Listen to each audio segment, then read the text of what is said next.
All right, good afternoon, everyone. My name is Andrea Kaikala. I'm the CEO of the Kent Chamber of Commerce, and thank you all for coming to our October candidate membership luncheon for the 33rd District. It is now my pleasure to introduce our co-chair of Government Affairs, Carmen Goers, the Vice President, Commercial Lending Officer at Heritage Bank. She brings 25 years of business banking expertise, both internationally and locally, to her current position. Carmen's been active with our organization in a leadership role for the last 3 years in government affairs and has been an amazing leader for a longer period of time, serving as the president of the South Sound Chambers of Commerce Legislative Coalition. Many of you have seen Carmen moderate these debates. We love how she commands the room with ease, making what could be a stressful event fun and light. Candidates, you are in for a real treat, but I must warn you to stay in those time limits. Carmen isn't messing around. Please help me welcome Government Affairs Co-Chair Carmen Goers. She said that because I'm the mother of 3 formerly teenage girls. They're all adults now, and so I know how to cut people off kindly, as they would say. So can you hear me in the back? Am I coming across? Great. So I am Carmen Goers with Heritage Bank, and it's my privilege to serve as co-chair of Government Affairs with April Santa Rosa. And I want to say on behalf of our members and our guests, we want to say thank you for being here. Thank you for participating in the process. We know it's not easy, but we really do appreciate your commitment to serving our communities on that side. So before we make you feel bad, we will say thank you. So we have prepared some initial questions for the candidates who are running for state legislative position from the 33rd District. And we'll begin with opening statements. You do have 90 seconds for your introductions, but please remember that there will be time to answer your issues, so leave your introductions for just that. And as Andrea says, my job is to keep you on time, and I enjoy my job. But to help us, we have Brandy Messer up here who will hold the flashcards, and we'll give you a 15-second heads up, and then I will say thank you when your time comes to an end should you get there.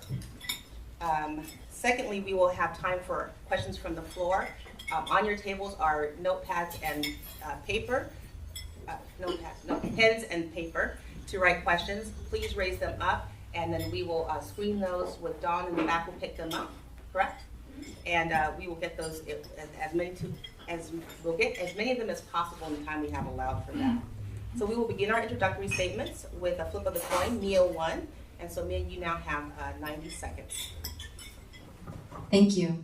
For the record, I didn't win, but I was asked to go first. My name is Mia Gregerson, and I grew up in the 33rd District. I've been here for over 3 years. I was adopted. My dad was born in Ballard, raised in Enumclaw. My mom raised in the SeaTac area. I'm one of 4 generations in the SeaTac, South King County area. I got my experience in politics actually accidentally. I had moved, and my neighbor was, at the time, Councilmember Julia Patterson, and she knew there was an opening at the SeaTac City Council, and so that's when I decided to run and ran unopposed. So it was really a learning curve for me to get into politics, and hopefully today through the discussion you'll see that I've learned a lot, I'm still learning a lot, and I'm excited to continue to be a public servant. I serve on 4 committees and spend basically all of my time working on legislative matters. In South King County, we're we have a lot of issues, especially right now, whether it's related to immigration, education, local funding, transportation, and so I look forward to talking about some of those things today. Thank you. Thank you. Now we have Anthony Lamb. Hello, I'm Anthony Lamb, and I've lived in the district almost my whole life. And some politicians, they run to make a living. I'm running to make a difference. I've seen changes in this district, and some of them have not been for the better. We need higher paying jobs in the district. We have a very wasteful Sound Transit project. Property taxes are high, car tab fees are high, and we got to get crime down. I also believe that parents should have choices as to where and how their kids are educated. I will listen to you. I'll listen to parents, listen to taxpayers, voters, and if elected, I'll have a staff to help me, and I'll enjoy working with my colleagues. I'm asking you to vote for change over experience. Thank you. Thank you for those opening comments. So our first prepared question is, and I apologize, they are a little lengthy, but I will restate if you'd like me to. Have you ever owned a business or worked in a business where you were personally had bottom line responsibility or accountability for the firm's financial success or financial failure? If so, what is the most important lesson you've learned from that experience that you can apply to your service? If not, what's the most important thing you've learned in this regard from your interactions with the business owners in our chamber who must shoulder that responsibility? And we'll start with Anthony. Okay, yes, I have run 2 businesses. One is an independent contractor as a driver, and I drove around the country. And the other, I've done some reselling on eBay. And I can tell you that as a business owner, you should listen to other business owners. You can learn from them, copy what they're doing that's working. Also, it's most important to listen to your customers, listen to your employees, and listen to others that are invested in your business as well. And the lessons that I've learned, I'll apply them if I get elected to learn to listen to voters, listen to taxpayers, listen to small business owners. And I think this is the most important thing that I've learned from business. And what was the second part of the question? No, it was if you haven't, then what have you learned? Okay. You answered the question. Yes, okay. Thank yes. you. Mia. Thank you.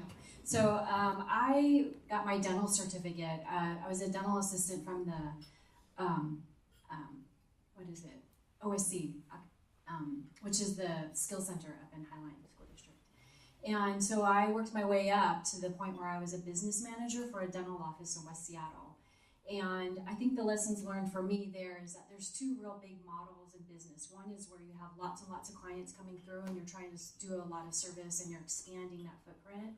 And the other one is where you have repetitive clients coming in, but they're real high level and you have a lot of customer service and you're really focused on making sure that their experience is not only unique and they make you a destination, but that they are willing to continue to come back. And so for me, what I recognize is that as small businesses, since there's mostly small businesses in Washington State, over 80%, that there's too many hurdles. It's too scary to work with government. We tend to come in when we're there to write you up or ask you questions or do an audit. And so I think the best I can say as a formal business manager is that we need to continue to make it easier for small businesses to thrive. Even when large corporations raise the minimum wage, small businesses suffer, and so we need to really look at the local communities and make sure that they're still thriving. Thank you. So this one is regards to education. For the last 6 years, largely in response to McCleary decision, basic education has been a focal point at the legislature. The Washington Supreme Court recently approved the legislature's efforts in response to McCleary. Even so, 2 items continue to be discussed. The first involves the definition of basic education, particularly as it relates to special education, and the type and amount of taxes the legislature approved to pay for McCleary. So the question is, what changes, if any, would you support or oppose regarding 3 things? The kind of taxes the legislature approved to pay, the amount of taxes the legislature approved to pay, and or the definition of basic education. Mia goes, I'm sorry, it goes back and forth. So yeah. Mia goes first. So yeah, this is one of my... Anthony? It's okay. Oh, it goes back. Yeah. Sorry. These are really long questions. I'm They sorry are. if I'm missing the point. I'm really trying. I can restate if you like to. It's okay. Put a little element of being nervous. It's all right. We're I- friendly. Okay, Everybody so smiles for a letter. so basically the definition of basic education for me we still struggle in the sense that basic education probably needs to go to the 15th year, right? We really need to talk about basic education in the sense of continuing education up into the technical community college realm. I also believe that how we're paying for it, raising property taxes was not the way that we should be paying for education. As you saw, we did reduce a little bit, but we need to do that more. We also have a lot of learnings. We did so much work last year that we need to come back as a state and see what happened. We know that salaries increased in the different districts. We know that children are moving in and out of school districts faster than we can predict, and so budgets are being over anticipated. We also know that the needs of our children are higher than just your basic reading, writing, and arithmetic. We need more mental health counselors. You talked about special education. And so again, that as part of the basic education, we need to continue to fund those things and have the state rely more on doing that in an equity-based way. Thank you. Anthony? Well, education is one of my top issues, and I believe that parents should have choices as to where and how their kids are educated. As far as basic education, what it means to me is that by the time you graduate high school, kids are either ready for college or they're ready for the real world with the skill. Whenever we talk about education, I think it's very important to talk about school choice programs. There are lots of good ones, but it seems to me no matter how good the proposals are, no matter how good the teachers are, politicians like my opponent just fight it.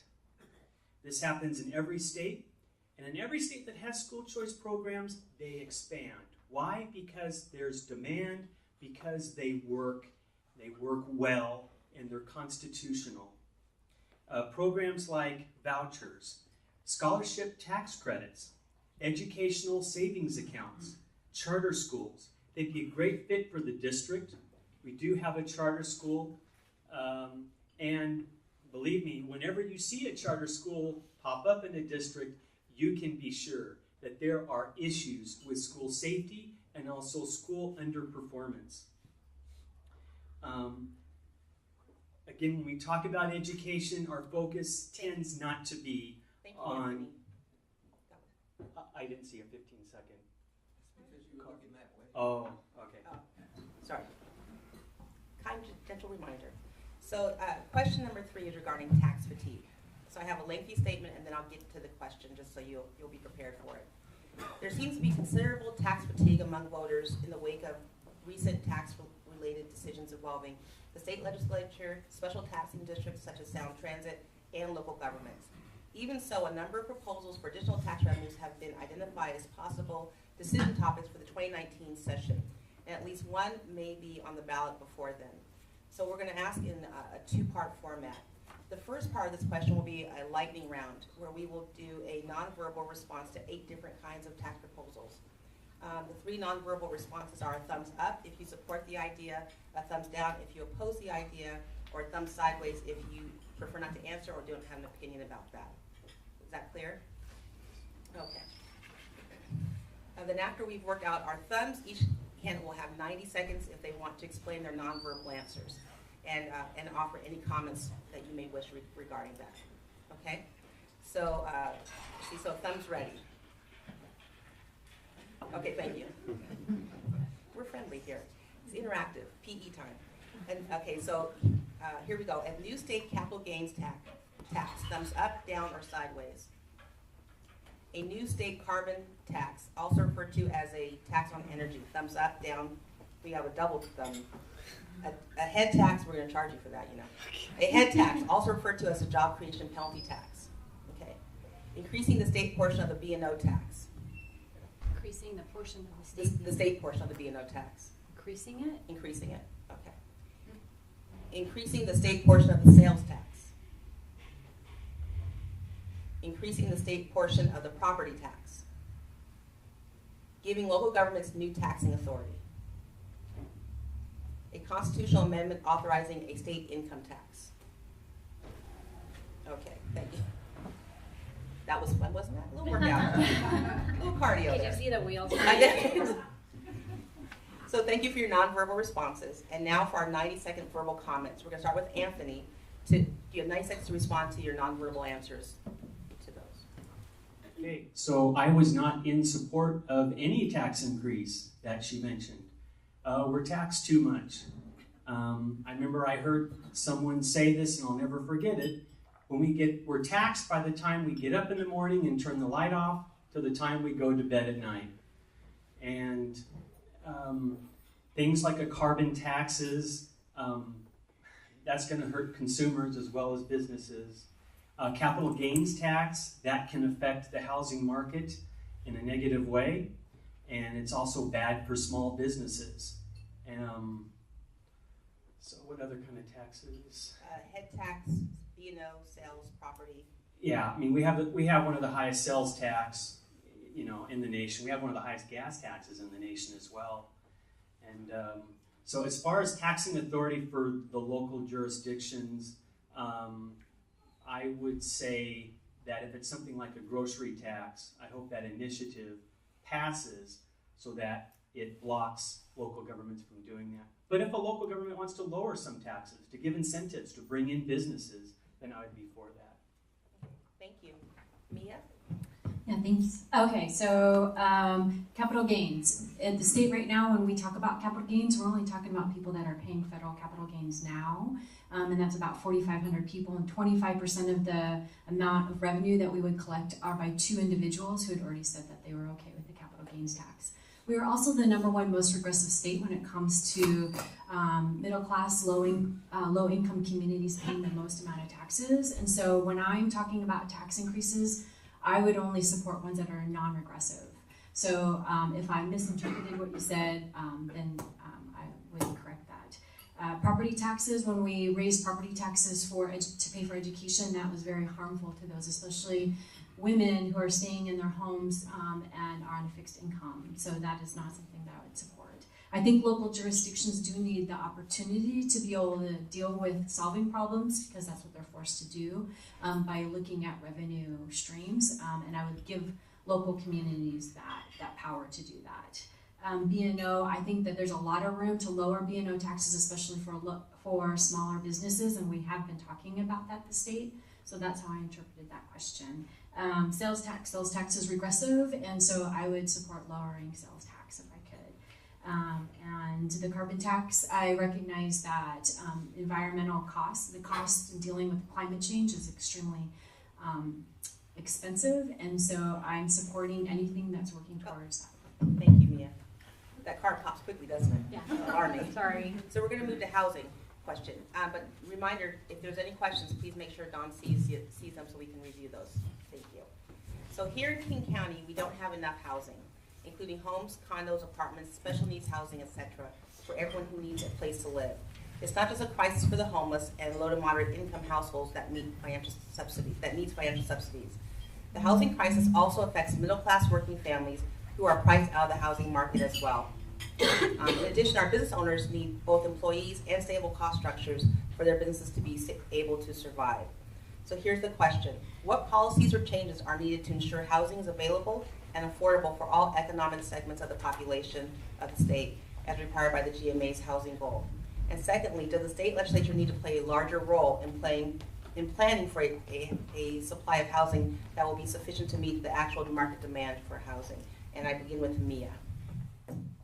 Okay, housing is a big issue, and I think you're going to see us coming back to the state with not only coming back with legislative priorities that we had worked on last year but didn't pass, but also a whole bunch of new ones. And so I'm there with you. I think the GMA, we're doing the Ruckles House tour. We just had a hearing in the Community Development Housing Tribal Affairs Committee, and we're talking about some of the language that's very passive, and we really need to take a look at that and really try to work towards closer to what the GMA is asking for, especially in our urban areas or urban, more transit oriented areas. When it comes to reducing barriers, we need to continue to work with local jurisdictions. We need to work with nonprofits in a more centralized database, a place where we can all go to, and the state can be responsible for doing a better job on that. I think we don't collect good data, and it's everywhere. So that will help us also know our needs assessment and be able to continue to work towards funding streams and through the Housing Trust Fund and other things to help get new build happening, but also preservation Preservation is very expensive, and also we're looking at some different legislation around condoizing and more additional dwelling units and things like that. Thank you, Mia. Anthony, your thoughts? Hi, yes. Well, I think as far as housing, there are a lot of regulations because government lawyers, that's what they like to do. They like to pile on regulations. And some property owners don't like dealing with some of those regulations for the lower income housing. And it also makes the cost of owning a property and renting it out more expensive. I've heard that as much as 30% of the cost can be related to regulations. So let's cut the red tape and we can increase our housing supply. I also like what philanthropists like Bezos and Paul Allen have done in Seattle. They have provided low-income housing for lots of families, and I think that's really going to benefit the community up there. Thank you. Question number 5. The Supreme Court recently approved efforts to level the playing field between online businesses and brick and mortar businesses. The Washington legislature has already adopted Main Street tax fairness legislation that will allow the state and local governments to begin collecting new sales tax revenues from online purchases. The question, what should the legislature do with the additional sales tax revenues it will receive as a result of the new law and the court's decision? Here are some thoughts and options. Put the money in the state's rainy day account, reduce other taxes, and if so, which taxes? Restrict expenditures of this new monies to specifically identified priorities, or just add the money to the new state's general fund with no additional restrictions. Anthony, we'll begin with you. Well, the rainy day fund sounds good, but it possibly can be rated. So I would be in favor of giving property owners some tax relief with that extra money from the sales tax. Thank you. Mia? I think that we need to go farther in helping to restore some of the funding that local cities and communities are relying on from the streamlined sales tax. So I think we could push some money that way. Okay, thank you. Question, you guys are really quick on that one. Question number 6. This is regards to mental health. DSHS recently lost $53 million in federal funding for Western State Hospital after years of continuing problems. Despite efforts of the executive branch and despite the legislature's increasing funding for the Western and Eastern mental health hospitals by $360 million, blame has been directed at the governor's office, but the legislature has its own oversight committee known as JLARC that is responsible for making state government operations more efficient, effective, and accountable. The legislature is the legislature failing in its oversight responsibilities, and what changes, if any, does the legislature need to make in order to be more effective at holding state agencies accountable? And we begin with Mia. This is where I usually rely on my senator to answer this question. So, but I guess what I could say is that when everything came out around the loss of the $50 million, it felt very political and how media really portrayed what happened and really blamed the governor. From the legislative side of things, through the JLARC, we've been watching and working on this for years and years and years. And it's true we aren't going fast enough, but government never goes fast enough, which is one of the things that I'm sure that my opponent is talking about.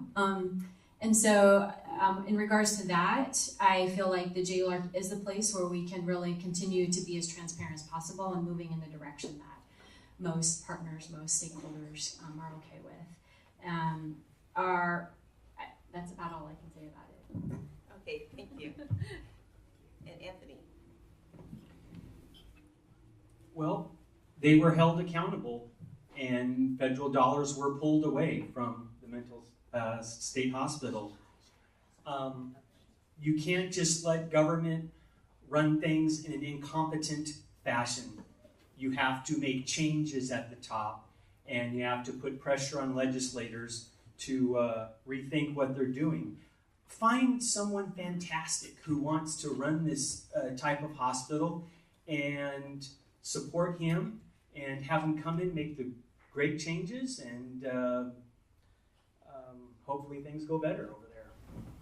Okay, thank you, Anthony. Can I amend one of your answers right there? Like him or her? Running the hospital. Either. That's what I just wanted to help you. Okay. So we're gonna take questions from the audience. I was looking for you. Let's go with this one first. Okay. Okay, I'm gonna start with Anthony on this question. How can you help with, how can you help with creation of internship programs available to high school students? Businesses are having a hard time starting programs due to L&I requirements. How can you help? Was it 2 questions or just one? It's 3 questions, actually. So we'll start with the creation of internship programs available to high school students. Okay. All right, yeah, there's pre-apprenticeships that can prepare them. The internships can be a good thing. If you create a school that's a vocational educational high school where they go in there and they learn various skills, I think, because, college isn't for everyone, and some people just want to, learn some skills, and I think that would be a good way to prepare them. And also get businesses involved in mentoring at the high school level and provide feedback and also help with the curriculum so that they can produce the type of employees coming out of high school they want to hire. Mia, do you want me to restate the question? Please. How can you help with creation of internship programs available to high school students? Okay, so there are lots of internships already happening between high schools and high school students with lots of business partnerships. But I think what you're asking for is more funding so that we can continue to have a robust program, and also utilizing more partnerships and making it more so that more people know about them. I think part of it too is our students come with so many more needs. They can't necessarily make it because there's transportation issues. They're facing a housing crisis. They have to stay home and take care of their siblings. And the internship needs to pay a little bit of money if at all possible, because they're struggling between going and getting a job and doing an internship. So I think all those really thoughtful things have to be part of that robust program, and then looking through a lens of equity that every student has that opportunity to internship. Thank you. I'm going to read question number 2. It's going to start with you, Mia. Okay. Yeah. School choice has shown in many states. I had to read it. You want me to? I need my glasses. I'm struggling. Or can you read it? Yeah. I'm sorry. I was 35 yesterday, and now I'm not. All right, so school choice has shown in many states that they end up being inequitable to certain populations. Black and Hispanic children bear most of the brunt of the flight of choice schools. How would programs you support address this white flight, making schools separate and not equal again? I don't know who was first. Okay, well, if we look at Florida, they have a scholarship tax credit program. The kids that benefit the most are the lower income students, African American and Hispanic households. That's who's benefiting the most. So I think it's a misconception. I don't know what they're drawing that question from. But really what happens with school choice is that the parents that highly value their child's education, they will select a school for them to go to, and it's the parents that really want the best for their child. Those are the kind of kids that benefit from school choice. School choice solves an inequitable problem. It doesn't create one. If I can expand on this, what I think they're talking about is when you have school choice and kids are in different districts or move around, you must get that child to that district. You must have after-school care that gets them back from that district if they're going to participate in sports. And if you're in lower incomes, you may not have the capacity to make those things like that happen. Well, there are schools that do provide transportation for those sorts of things. It depends what that particular school offers. And I was trying to clarify maybe Okay. to help you with that. All right. Oh, Mia. Thanks. Yeah, so I believe that every child deserves access to the same great education. I think we need to put more money in the opportunity gap. We know that intergenerational poverty comes from lack of resources to the parents, so we need to have wraparound services for the parents to be able to see the community. We also need robust internships for our children so that they can get invested in businesses and communities outside the school. I believe that with the housing crisis, it just further makes schools struggle because they're losing their students before they can support them. The families are in a crisis, and so they're distracted with all the immigration attacks. Families are not coming out and getting the education that they need. They're distracted. So I believe in public education for everybody, and those that need it the most deserve the most funding. Thank you. Excuse me, but do I have any extra time? In 2 seconds, you will. Oh, okay. And so, Anthony, a closing statement, as opposed to in a place of a closing statement, in 60 seconds, what is the one question you were not asked today that you would wish that you had been asked, or what do you want to expand on? Okay. Well, really quickly, what I want to do is address more of the school choice thing. If public schools have a class size issue, then school choice helps solve that. It lowers the class size. And it's also interesting to me that there's talk about an achievement gap. Kids at private religious schools, they don't see that achievement gap. It virtually disappears. So anyway, is this sort of a closing statement? Yes, it is. Okay. I respect taxpayers. I respect people of all income levels, low to high, because they all pay taxes. I respect small businesses. I want to attract more businesses because we need more higher paying jobs in this district. I want to help lower property taxes, car tab fees, crime down. I want a strong border because I heard yesterday heroin is coming through Canada. On election day, you guys will all have your say. And you are really the last line of defense against self-serving politicians and against politicians who ignore you. Let's say you're a parent who wants school choice and you're being ignored. She's one of those who ignores you. She was voted out of the SeaTac City Council, and I believe that voters should do the math and vote her out of the State House of Representatives. Mia? Yeah, I want to talk a little bit about the age wave. I think that one of the things that we haven't talked about today are the amount of people aging in our community and the amount of services that they require. And they're somewhat similar to those of our children. They want a place to gather, they want healthy housing, they want access to healthy food. There's a lot of cost to society. Government is there for what businesses have already decided that they can't make money doing. And so there is this social responsibility to ensure that even in our King County, as people are continuing to age, and families with developmental disabilities children are outliving them, that these are all things that government feels responsible in paying for and taking care of in partnership with nonprofits, businesses, and government, local governments. And so I'm really hopeful that today was a great way to talk about some things, but if you'll re-elect me, I'd be happy to continue to work on these real holistic approaches and continue to learn. I really appreciate your time today. It's been an honor to be a public servant, and I hope that we can continue to keep things civil. Thank you. I want to thank State Representative Mia Gregerson and candidate Anthony Lamb. Let's give them a round of applause.